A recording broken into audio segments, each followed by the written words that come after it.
Hai, Assalamualaikum dan selamat sejahtera. Baiklah, kali ini kita akan masuk kepada tajuk akaun perdagangan. Contoh 1, muka surat 226. Jadi pada kali ini, kita akan ulang kembali akaun perdagangan dan kita akan teruskan dengan akaun untung rugi. Walau bagaimanapun, sukalah untuk saya ingatkan pelajar bahawa akaun perdagangan dia ada dua bentuk, iaitu bentuk T dan juga bentuk penyata. Jadi kita revise kembali bagi pelajar yang masih ingat-ingat lupa. Soalan ini sebenarnya adalah tajuk yang boleh dikatakan wajib keluar dalam SPM. Okay, soalan yang wajib dikeluarkan dalam SPM yang membawa markah kepada 20 hingga 25 markah. Jadi kalau awak tak kuat tajuk ni, memang boleh katakan akan gagal lah. Akan gagal. Kalau kamu tak kuat tajuk ni, kamu boleh dikatakan akan gagal. So ini adalah format akaun perdagangan dalam bentuk T. Jadi kalau kamu lihat pada format ini, di atas ni adalah nama perniagaan diikuti dengan tajuk dia, akaun perdagangan bagi tahun berakhir. So ruang ini adalah ruang untuk tarikh. Akan dibekalkan dalam soalan peperiksaan. Dia akan beritahulah berapa tarikhnya yang akan kamu tulis.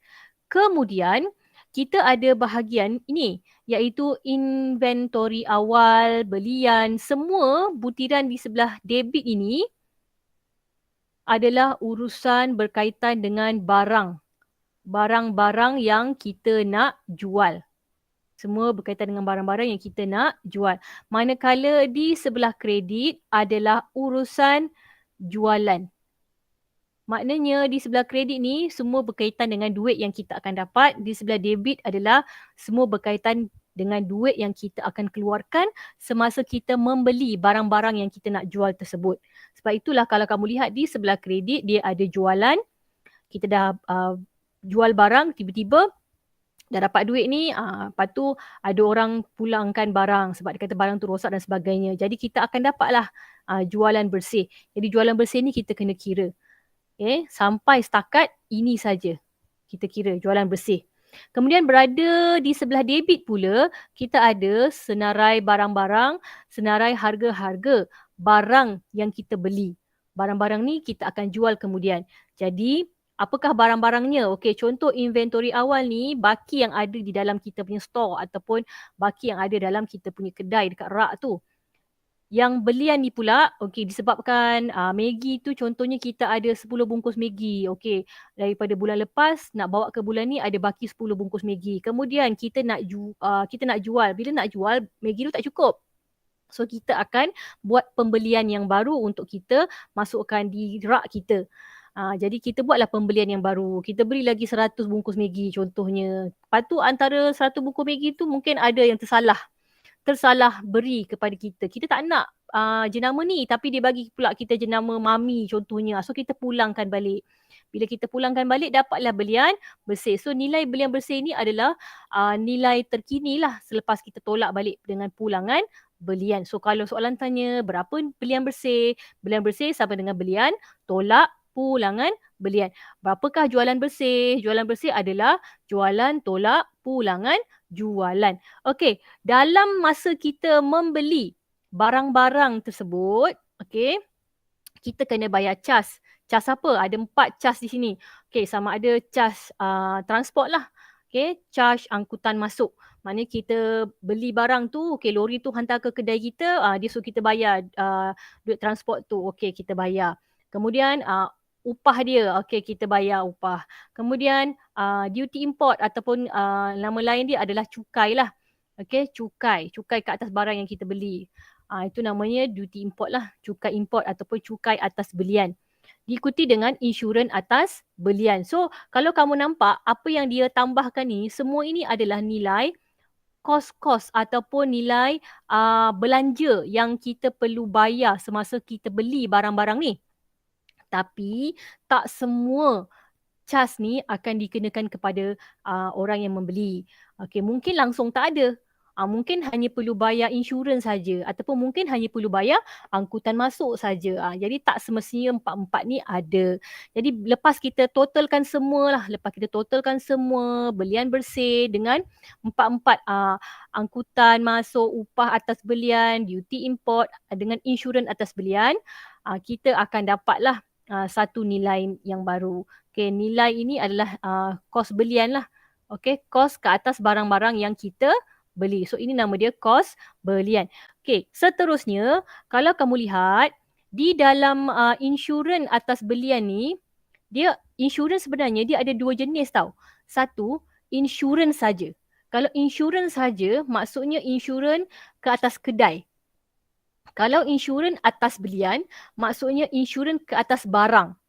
Kalau dalam tajuk akaun perdagangan ni, kalau kita lihat, semua yang berada dekat sebelah debit ni, semuanya adalah nilai yang kita perlu bayar ke atas barang-barang yang kita beli untuk kita jual. Jadi, insurans atas belian adalah insurans ke atas barangan. Sebab itu dia letak sebaris dengan belian bersih ataupun belian. Dia masuk dekat geng ni. Manakala insurans saja, dia akan letak dekat akaun lagi satu, iaitu akaun untung rugi. Sekarang ni kita buat akaun perdagangan. Okay, kita bukan buat akaun untung rugi. Jadi akaun perdagangan ni semua nilai-nilai ke atas barang. Barang yang kita jual dengan barang yang kita beli. Lepas kita kira nilai kos-kos yang kita keluarkan ke atas barang-barang tersebut, kita akan tambah semula dengan inventory awal dan kita dapatlah nilai keseluruhan kos barang yang kita nak jual. Jadi semua nilai barangan yang kita nak jual ni, kita akan letakkan ni inventory akhir pula. Kita nak tengok berapa betul-betul barang yang kita dah jual. Sebab tu kita tolak. Okay, sebab kadang-kadang orang tu dia jual barang tapi bila dia kira inventory akhir dia tak sama dengan nilai yang dia dah jual. Sebab apa? Mungkin berlaku kecurian. Bila berlaku kecurian, barang tu tak ada dalam kita punya senarai. Okay? Barang tu tak dalam kita punya senarai. Bila tak dalam kita punya senarai, kita perlu buat apa? Kita perlu tengok berdasarkan inventory akhir saja. Kita tak boleh ambil daripada nilai yang ni, kita tak boleh ambil terus nilai berapa yang kita jual dekat dalam message cashier tu. Kita kena lihat daripada inventory akhir. Sebab tu kita kena tolak inventory akhir. Jadi inilah kos jualan, iaitu nilai ke atas barang-barang yang telah tiada di dalam kedai kita. Maknanya benda ni mungkin kita dah siap tolak lah, dah siap jual. Itulah maksud dia. Jadi bila kita dah ada kos jualan, kita dah ada jualan bersih ataupun kadang-kadang mungkin tak ada pulangan. So dia ada jualan saja. So apa yang ada dekat sebelah debit, apa yang ada dekat sebelah kredit, kita akan buat apa? Kita akan buat penolakan. Kenapa nak tolak? Kita nak lihat perbezaan dia. Kalau kita jual 1,000 tapi kos jualan kita 800, maknanya kita akan mengalami keuntungan RM200. Jadi nilai yang dekat bawah ni, dia akan letak nilai RM1,000 berdasarkan apa? Berdasarkan nilai yang lebih tinggi. Antara 800 dengan antara 1,000. Macam kita buat ledger. Okay, account yang ledger yang kita buat tu, kita akan kira. Yang tak cukup tu biasanya kita jadikan baki. Tapi ini kita jadikan untung kasar.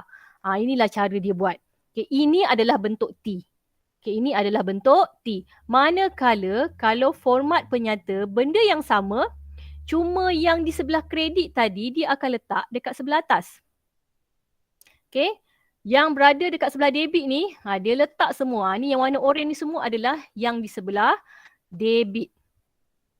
Katalah ni jualan bersih dia ni tadi 1,000.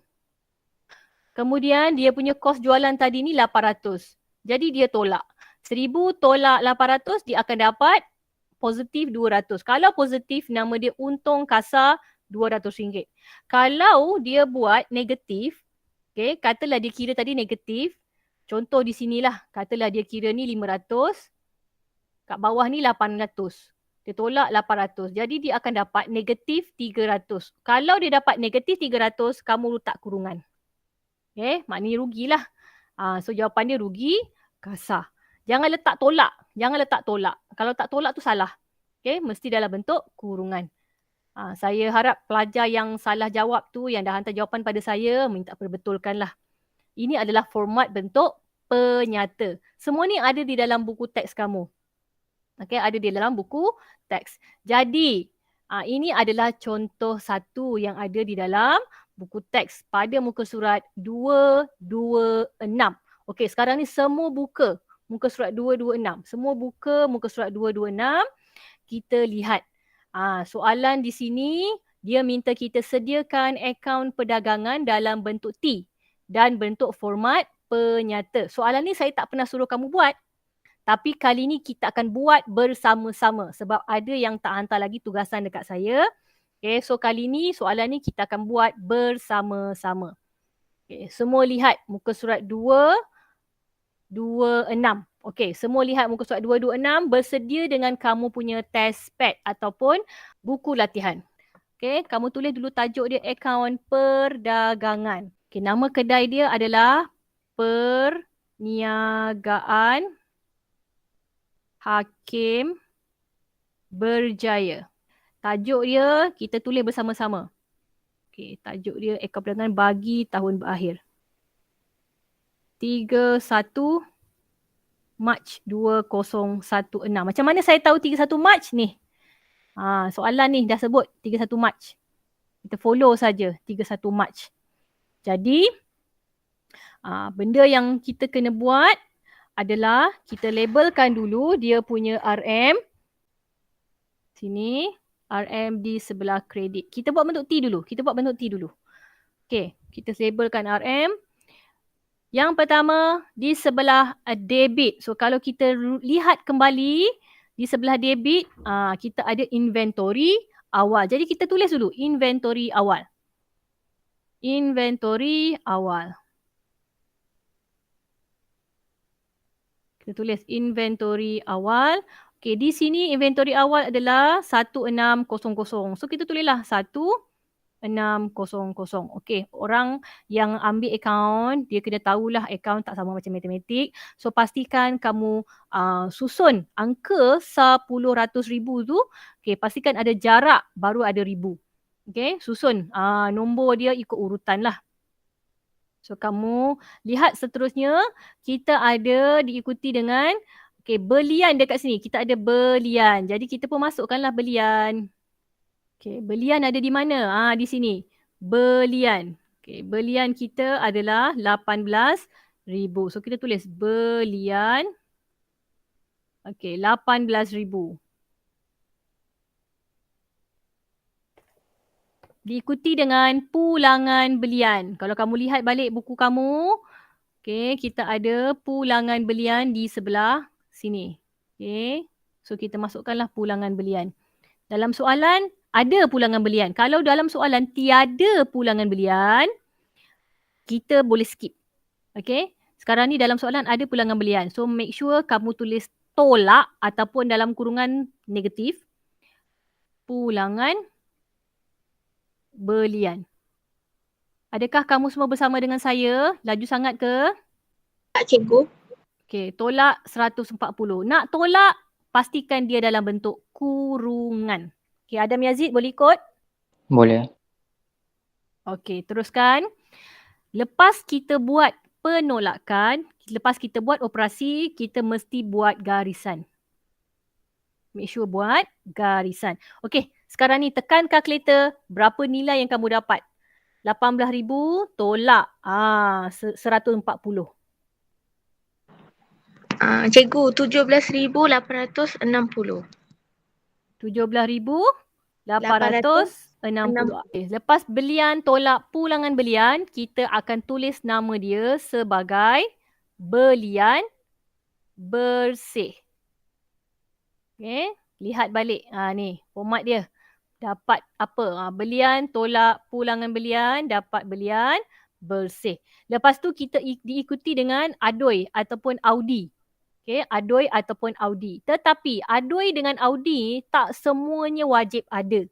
Okay, kita lihat. Adoi tu adalah angkutan masuk. Okay, kita dah jumpa satu kat sini.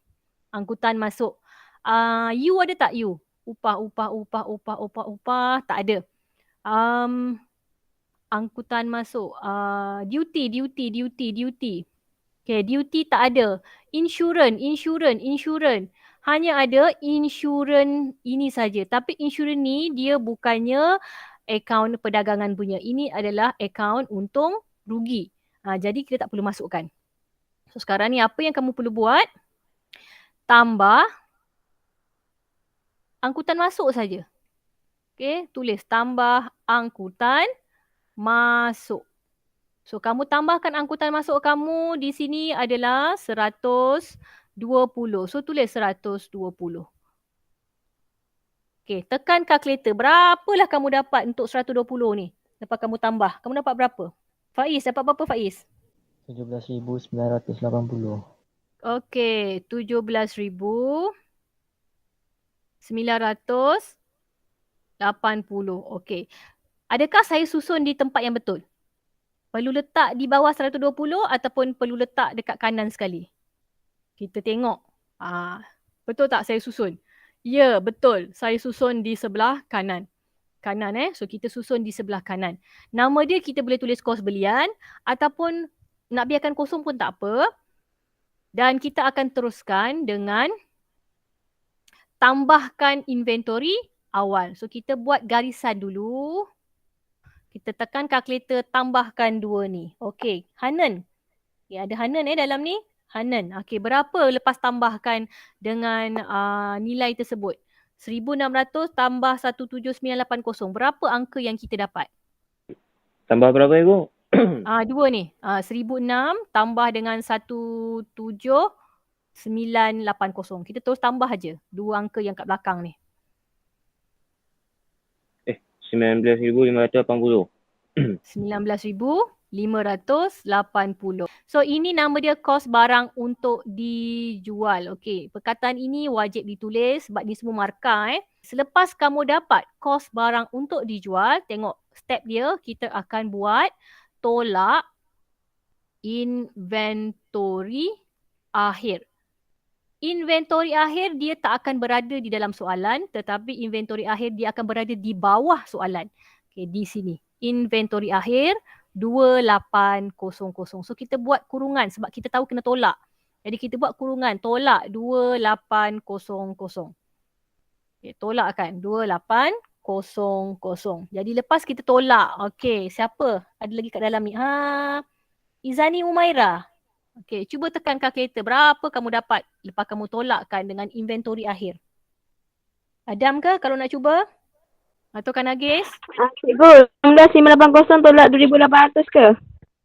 Ya, 19,580 tolak 2800. Berapa kamu dapat? 16,780. 16,780.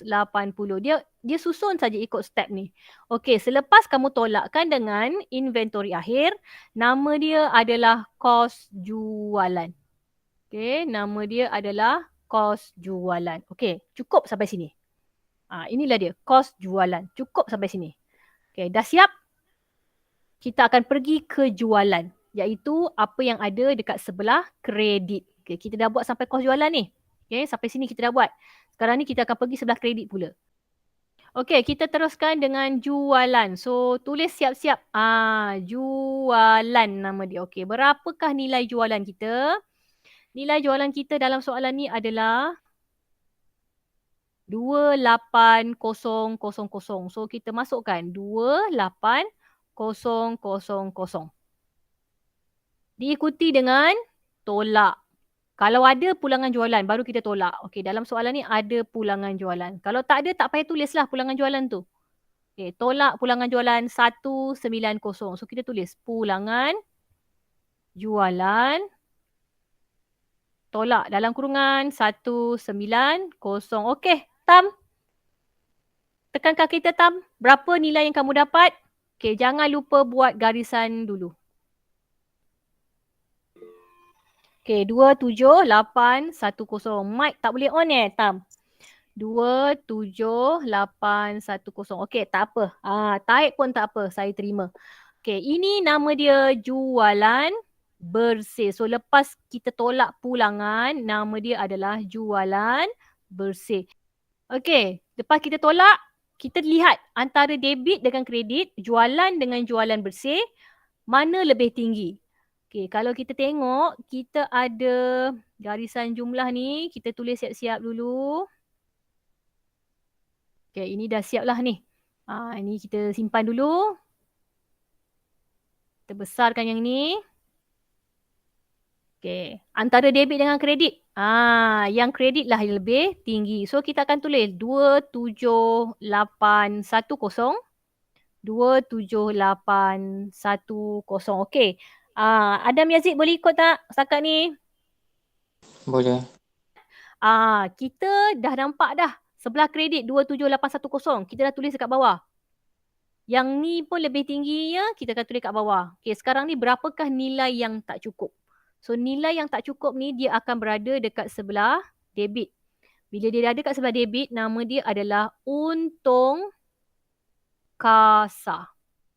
Kalau yang tak cukup dekat sebelah kredit, nama dia rugi. Rugi kasa. Okay. So sekarang ni kita dah nampaklah dia punya nilai. Okay, ada siapa-siapa yang dah tekan kalkulator? Berapa dapat untuk ni Kanagis? Berapa? 11,030. 11,030. Betul? Macam ni? Betul. Okey, jadi siaplah jawapan untung kasa. So ini jawapan untung kasa. Okey, akaun perdagangan bagi tahun berakhir 31 Mac 2016. Kalau dalam Malaysia, kita akan tulis baki HB. Tapi di dalam soalan akaun perdagangan, kita akan jadikan dia sebagai untung kasa. Kalau nilai dia tak cukup di sebelah debit. Kalau nilai tak cukup dekat sebelah kredit, dia akan jadi rugi kasa. Okey, so harap pelajar fahamlah dari segi ni. Okey, kita kembali lihat pula. Okey, format bentuk T kita dah nampak. Okey, sekarang ni bentuk penyata. Format bentuk penyata masih lagi dalam soalan yang sama, tapi kita akan buat dalam bentuk penyata. Jadi kita akan ambil semua yang kredit, kita akan letak di sebelah atas. Okey, so apa yang ada dekat sebelah kredit ni, kita akan letak di sebelah atas. Kita tulis dulu nama kedai. Okey, tulis dulu nama kedai. Nama kedai adalah Perniagaan Hakim Berjaya. Kemudian tulis tajuk dia. Akaun perdagangan bagi tahun berakhir 31 Mac 2016. Okey, kemudian buat 3 garisan ke bawah, tulis butiran dia sebagai RM, siap-siap. Okay, tulis terus butiran dia sebagai RM, dan RM. Okey, saya tunggu kamu siapkan tajuk dia dan juga labelkan dia punya RM dan garisan.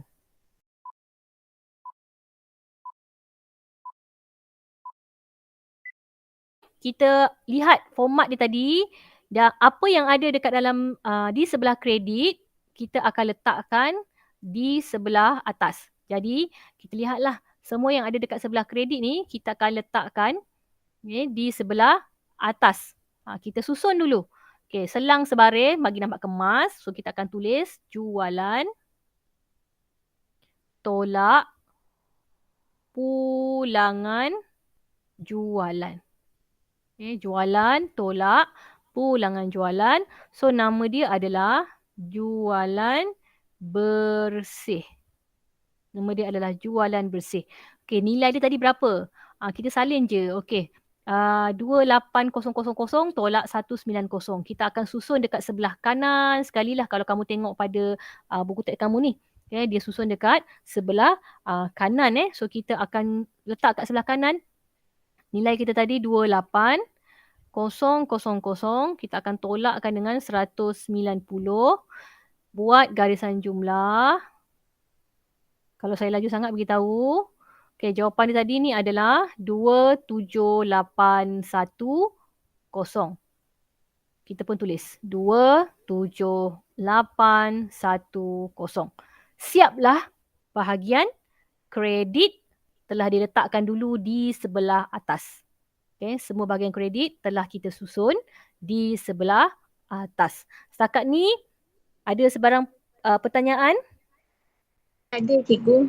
Okey, tak ada Kalau ada, tolong roja cikgu dengan segera supaya kamu tak tercecer. Okey, kita akan teruskan semua yang ada di sebelah debit pula. Okey, suka saya ingatkan kita mesti tulis dulu tolak kos jualan. Okey, sebab angka yang kita nak cari inilah nilai dia. Bawah sekali ni kos jualan. Nilai ni yang kita nak cari. Sebab itu dia kena tulis. Selang 1-2 barisan boleh.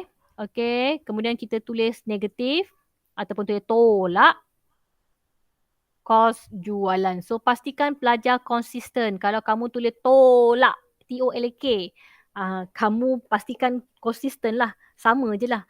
Kalau saya suka tulis dalam kurungan negatif je. Jadi daripada awal sampai akhir pun dalam kurungan negatif, dalam kurungan tambah. Lagi senang. Buat garisan. Buat garisan. Pakai pembaris ya, supaya lurus. Okey. Diikuti dengan semua nilai yang ada di sebelah debit kita akan letakkan. So, kita akan lihatlah semua nilai yang ada dekat sebelah debit ni daripada inventory awal sampailah kos jualan. Sampailah kos jualan. Okey, sampai kos jualan je. Kita akan tulis inventory awal. So, kita akan tulislah inventory awal. Nak selang sebaris boleh, tak nak selang pun tak apa. Okey, saya selanglah supaya nampak lebih kemas. Inventory awal. Kita akan letak di lorong yang kedua. Sebab kalau kita lihat pada soalan tadi yang kita buat dalam bentuk T, dia letak dekat lorong yang terakhir kan. Kita ada 2 lorong je ni. Kita ada 2 lorong di sini. So kita akan letak di lorong yang terakhir lah. Jadi di dalam bentuk penyata, dia akan duduk di lorong yang tengah-tengah, lorong yang kedua. So inventory awal kita adalah 1,600. Okay, 1,600. Diikuti dengan belian. Okay, belian tadi kita ada tolak pulangan belian. Belian tadi kita ada tolak pulangan belian. Kemudian kita akan dapat belian bersih. Kita dapat belian bersih. Jadi kita pun isilah. Terus isi angka dia. Okey, belian tadi 18,000. Jadi kita tolak dulu dekat sebelah tepi. 18,000 tolak pulangan belian kita adalah 140. So kita dalam kurungan tolak 140. Buat garisan. Pastikan guna pembaris. Okey, nilai belian bersih. Nilai belian bersih kita akan dapatlah. Okey, tengok. Okay, di sini tadi belian bersih kita dapat 17860. Jadi kita salin saja. 17860. Kemudian kita ada adoi ataupun audi. Tetapi dalam soalan ni hanya ada angkutan masuk. Okay, tak ada butiran lain. Jadi kita hanya tulis angkutan masuk. So lepas kamu tulis angkutan masuk ni, tulislah 120 dan kamu akan tambahkan. Okey, pastikan buat garisan untuk menambahkan dia. Garisan operasi perlu dibuat. Kita dapat berapa tadi ni? Sekarang ni dia dah tambahkan. Dia dapat 17980. 17980. Jadi dia letakkan di sebelah tengah-tengah ni 17980. Ini adalah nilai kos belian. Kita akan tambah kembali dengan inventory awal. So make sure buat garisan jumlah. Tambahkan kedua-dua ini. Laju ke? Kak Nagis boleh ikut Kak Nagis? Boleh cikgu. Izzati boleh? Boleh. Okey, lepas kita tambahkan kedua-dua ini. Tadi dah kira kan? Jawapannya adalah 19580. So kita pun ambil lah 19580. Tadi dah kira 19580 dan kita akan tolak dengan inventory akhir. Tolakkan dengan inventory akhir. Jadi kalau kamu lihat di sini, kita dah sampai ni inventory akhir ni, kita dah sampai sini. Kita pun tolaklah inventory akhir kita tadi ni pada soalan. Kita ada 2,800. Jadi kita pun terus masukkan saja dalam kurungan sebab dia tolak 2,800. So setakat ni kita dah buat inventory akhir. Tekan kalkulator, tolakkan 2 ni. 16,780. Nama dia selepas tolak dengan inventory akhir, nama dia adalah kos jualan. Jadi inilah kos jualan yang kita cari. Tetapi kos jualan ni tak boleh letak di sini. Kita mesti pindahkan dia ke sebelah. 16,780. Okay, kita mesti pindahkan dia. So kalau salah, kena padam.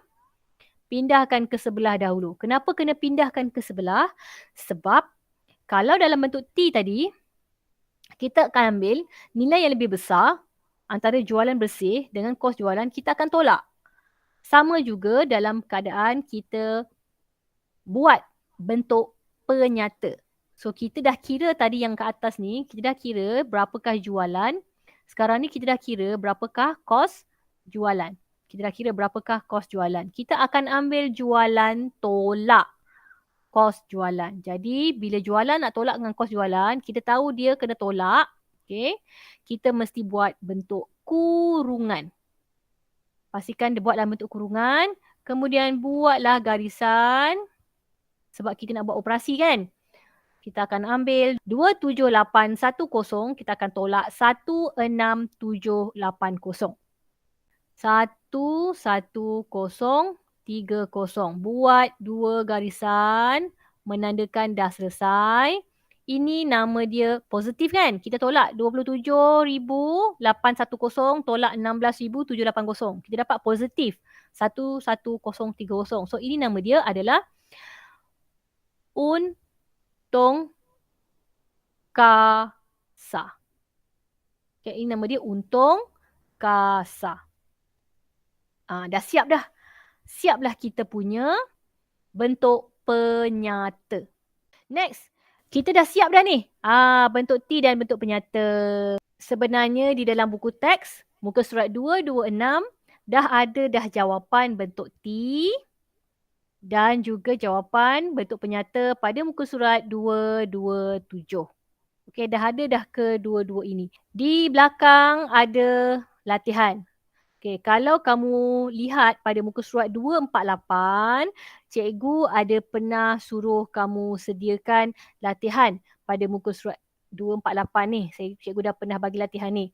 Okay, tetapi ada pelajar yang masih belum buat. Bagi pelajar yang masih belum buat, so cikgu nak minta kamu lihat pada muka surat 248, latihan nombor 3. Okay, di sini ada nama dia rugi bersih. Jawapan ni dah ada rugi bersih. Jawapan rugi bersih ini adalah sehingga akaun untung rugi. Okay, sekarang ni cikgu tak nak kamu sediakan akaun untung rugi dahulu. Cikgu nak kamu sediakan akaun perdagangan. Bagi pelajar yang dah selesaikan akaun perdagangan, bentuk T dan bentuk penyata, tahniah.